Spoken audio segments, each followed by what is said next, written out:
भारत माता की नमः। पार्वती पतिये हर हर।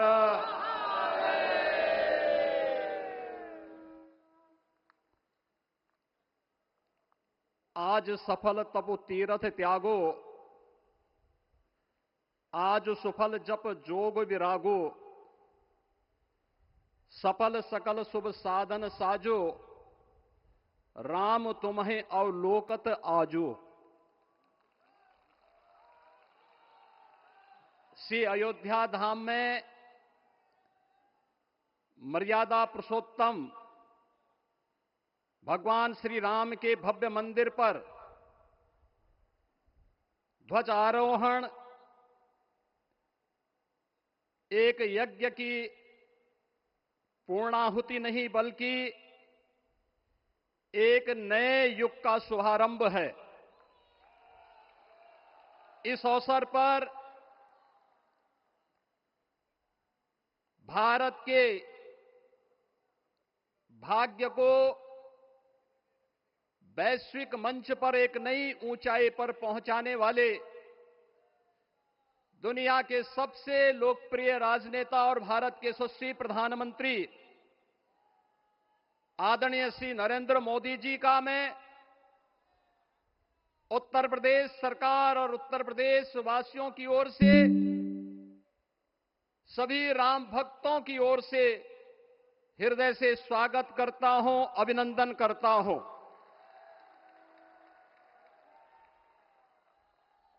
इस अवसर पर अपनी गरिमामयी उपस्थिति से इस संपूर्ण कार्यक्रम के गौरव को बढ़ाने वाले हमारे विचार परिवार के मुखिया आदरणीय सरसंघ चालक जी का भी मैं सभी राम भक्तों की ओर से हृदय से स्वागत और अभिनंदन करता हूं।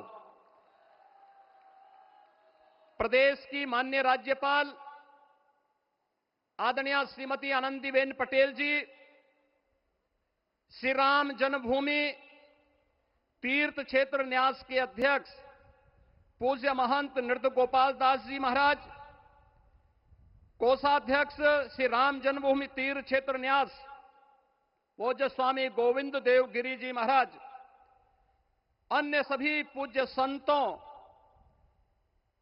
और आप सभी उपस्थित अतिथियों का इस आयोजन में हृदय से स्वागत करता हूं, अभिनंदन करता हूं। बहनों और भाइयों, प्रभु श्री राम का यह भव्य मंदिर 140 करोड़ भारतीयों की आस्था, सम्मान और आत्म गौरव का प्रतीक है। इस भव्य मंदिर के निर्माण में योगदान देने वाले उन सभी कर्मयोगियों का भी मैं हृदय से अभिनंदन करता हूं। आज का यह पावन दिन उन पूज्य संतों, योद्धाओं, श्री राम भक्तों की अखंड साधना, संघर्ष को समर्पित है, जिन्होंने इस पूरे आंदोलन और संघर्ष के लिए अपना जीवन समर्पित किया। विवाह पंचमी का यह दिव्य संयोग इस उत्सव को और भी पावन बना रहा है। ध्वजारोहण उस सत्य का उद्घोष है कि धर्म का प्रकाश अमर है और राम राज्य के मूल्य कालजयी हैं। आदरणीय प्रधानमंत्री जी, 2014 में जब आपने भारत का नेतृत्व संभाला था, उसी दिन कोटि कोटि भारतवासियों के मन में, उनके हृदय में यह संभावना, यह संकल्प और विश्वास का सूर्योदय हुआ। आज वही विश्वास, वही तपस्या, वही अनगिनत पीढ़ियों की प्रतीक्षा आपके कर कमलों के माध्यम से साकार रूप से पूरे भारतवासियों और सभी सनातन धर्मावलंबियों के समक्ष आज इस भव्य राम मंदिर के रूप में है। श्री राम मंदिर पर फहराता यह केसरिया ध्वज धर्म का प्रतीक है, मर्यादा का प्रतीक है, सत्य, न्याय और राष्ट्र धर्म का भी प्रतीक है। यह विकसित भारत की संकल्पना का प्रतीक भी है, क्योंकि संकल्प का कोई विकल्प नहीं। और पिछले 11 वर्ष में बदलते हुए भारत को हम सब ने अपनी आंखों से देखा है। एक नया भारत का दर्शन हम कर रहे हैं, जहां पे विरासत और विकास का एक बेहतर समन्वय इसे एक नई ऊंचाई की ओर प्रदान कर रहा है। तो नहीं दरिद्र को दुखी न दीना, नहीं कहो अबुद न लक्षण हीना। 80 करोड़ लोगों को राशन की सुविधा का लाभ, 50 करोड़ लोगों को निःशुल्क स्वास्थ्य की सुविधा का लाभ, हर गरीब के पास जरूरतमंद को एक आवास की सुविधा, हर व्यक्ति को बिना भेदभाव के शासन की सभी प्रकार की सुविधाओं का, यह राम राज्य की उस उद्घोषणा का जिसका आधार विकसित भारत है, यह उसी का संकल्प है।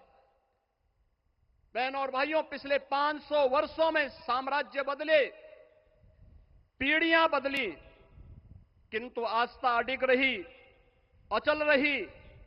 आस्था न झुकी और न रुकी। जन जन को विश्वास अटल था। और जब राष्ट्रीय स्वयंसेवक संघ जैसे यशस्वी संगठन के हाथों में कमान आई, तो हर एक मुंह से बिना किसी परवाह करके एक ही उद्घोष निकलता था कि रामलला हम आएंगे, मंदिर वहीं, लाठी गोली खाएंगे, मंदिर वहीं। और एक समय था जब ये वैभवशाली अयोध्या संघर्षों, अराजकता, बदहाली का शिकार बन चुका था। लेकिन आदरणीय प्रधानमंत्री जी के मार्गदर्शन और नेतृत्व में आज अयोध्या उत्सवों की एक वैश्विक राजधानी बन रही है। यहां हर दिन एक पर्व है, हर दान एक प्रताप है, और हर दिशा में राम राज्य की पुनर्स्थापना का दिव्य अनुभूति हो रही है। आज श्री राम लला की ये पावन नगरी आस्था और आधुनिकता की, आस्था एवं अर्थव्यवस्था के एक नए युग में प्रवेश कर चुकी है। बेहतर कनेक्टिविटी है। यहां पर धर्मपथ, रामपथ, भक्तिपथ, पंचकोसी और 14 कोसी परिक्रमा के साथ साथ 84 कोसी की परिक्रमा श्रद्धालु और भक्तों को एक नए मार्ग और आस्था को एक नया सम्मान प्रदान कर रही है। महर्षि वाल्मीकि के नाम पर स्थापित अंतर्राष्ट्रीय एयरपोर्ट अंतर्राष्ट्रीय और राष्ट्रीय स्तर पर उस कनेक्टिविटी को बेहतर सुविधा उपलब्ध करवा रही है। हर प्रकार की सुविधा आज अयोध्या धाम में इसे आस्था और आधुनिकता के साथ ही आस्था और अर्थव्यवस्था के एक नए केंद्र के रूप में और देश की पहली सोलर सिटी के रूप में भी, इसे सस्टेनेबल स्मार्ट सिटी के रूप में इस नई अयोध्या का दर्शन आदरणीय प्रधानमंत्री जी के मार्गदर्शन में आज हम सबको देखने को मिल रहा है। आज का यह दिन हम सबके लिए, हर भारतवासी के लिए, हर सनातन धर्मावलंबी के लिए आत्म गौरव का दिन है, राष्ट्र गौरव का दिन है। इस अवसर पर अपने व्यस्ततम दिनचर्या से आदरणीय प्रधानमंत्री जी ने इस कार्यक्रम में समय निकाल करके प्रभु श्री राम के भव्य मंदिर में इस केसरिया ध्वज का आरोहण स्वयं अपने कर कमलों से किया है। मैं इस अवसर पर उनका हृदय से आभार व्यक्त करते हुए अभिनंदन करता हूं, स्वागत करता हूं आदरणीय सरसंघ चालक जी का और अन्य सभी सम्मानित अतिथियों, पूज्य संतों, आप सभी राम भक्तों का मैं हृदय से स्वागत और अभिनंदन करते हुए अपनी वाणी को देता हूं विराम। जय जय श्री राम।